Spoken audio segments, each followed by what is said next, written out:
This case isn't over. Two separate police investigations and an inquiry by the Catholic Church are still in progress. In all three cases, in Bakersfield, Merced, and Firebaugh, the allegations against Msgr Harrison have been described as, quote, inappropriate touching or inappropriate contact. Tonight, the man at the center of the now concluded Bakersfield investigation, the alleged victim, will tell you exactly what that means. 17's Olivia LaVoice joining us now with that part of the story. Olivia? Jim, it's our policy to protect the identities of people who say they've been victims of sex crimes. So we'll call this man John. He's an Eagle Scout, a war veteran, and was an altar boy at St. Francis Church in the 1990s. Very charismatic, very funny, very jovial type person. Very magnetic, and everyone wanted to get to know the guy. John says he met Msgr Harrison when he was 11. Harrison was a priest in Merced at the time, but regularly visited St. Francis Church in Bakersfield. I attended Mass daily with my younger brother. We were only 2 blocks away from St. Francis Church, so we walked there every day and did morning Mass every morning. And when he did finally become assigned to St. Francis Church, we had served the morning Mass with him every mornings. Harrison soon became a big part of their family. He was very close to my mother. I come from a broken family. It was tough. We were very, very poor. And it was nice to know someone like Father Craig, who was actually not only capable, but willing to bring us food. And he was a very caring individual. As John reached adolescence, he says things began to change with him and the Msgr. We'd go back after Mass or even after school, and we'd go into the rectory, and it would begin with wrestling, and the wrestling would become more aggressive, and then eventually it was more of a sexual nature. A year or so later, when John was 16, he says things escalated. I got older, and after the morning Masses, I would take the patens, the holy water, the wine, and the blood of Christ, and take that back to the sacristy, put it away, and then at that point he would grab me from around the waist, and there'd be, groin to groin grinding, and I was kind of small for my age, and he was a big guy, and although I was uncomfortable with it, I wasn't comfortable with telling him that.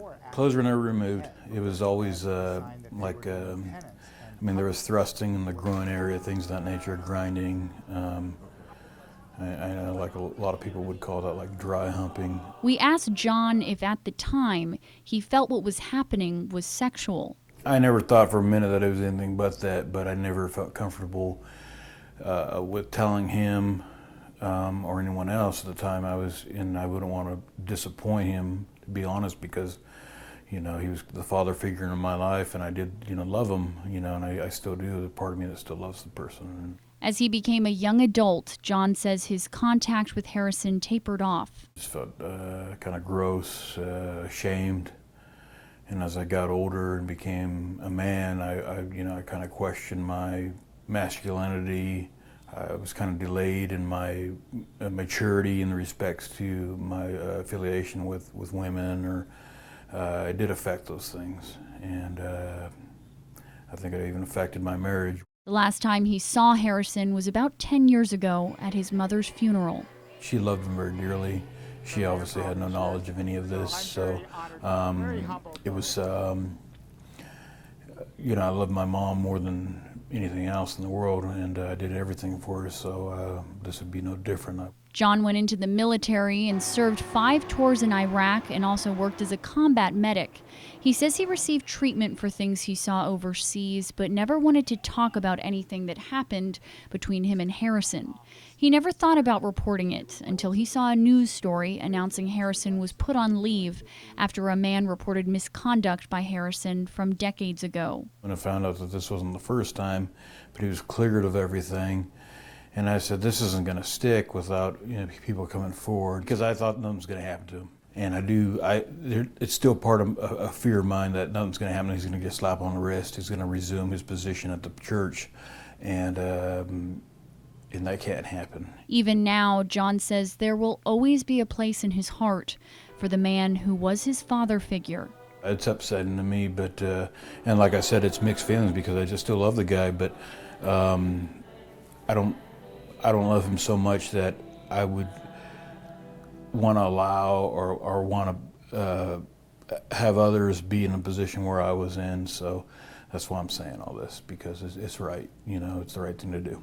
Though he's filed a report with law enforcement and given them and the diocese his name, he says he has no intentions of ever going public or telling anyone else close to him. My kids are never going to know about this. My ex-wife will never know about this, or future wife or whatever. And it's shameful, it's embarrassing, and it's very upsetting. You know, I've overcome a lot of things. I've overcome a lot of situations in combat where fear could stricken you, and I've overcome those. And if that's the case, then I need to look that in the eye, and I might have to go down that barrel, so we'll see. John has left the church that was once everything to him. He even had dreams of becoming a priest, largely inspired by Harrison. You know, I think I'm as credible as anyone. I helped build the parish hall at St. Francis when I was a teenager. You know, I built it with my hands, and I received my Eagle Scout award in that parish hall. I was part of the fabric of that community as much as any Catholic. You know, every day I look at myself in the mirror and make sure I'm trying to do this for the right reasons, and I think I am. So I'm not afraid of Father Craig's attorney. I'm not afraid of Father Craig. I'm not afraid of the parishioners of St. Francis. I'm not afraid of the diocese. Again, no charges have been filed against Monsignor Harrison, and he today publicly maintained his innocence. He has widespread community support. In studio, I'm Olivia Lavoie, 17 News.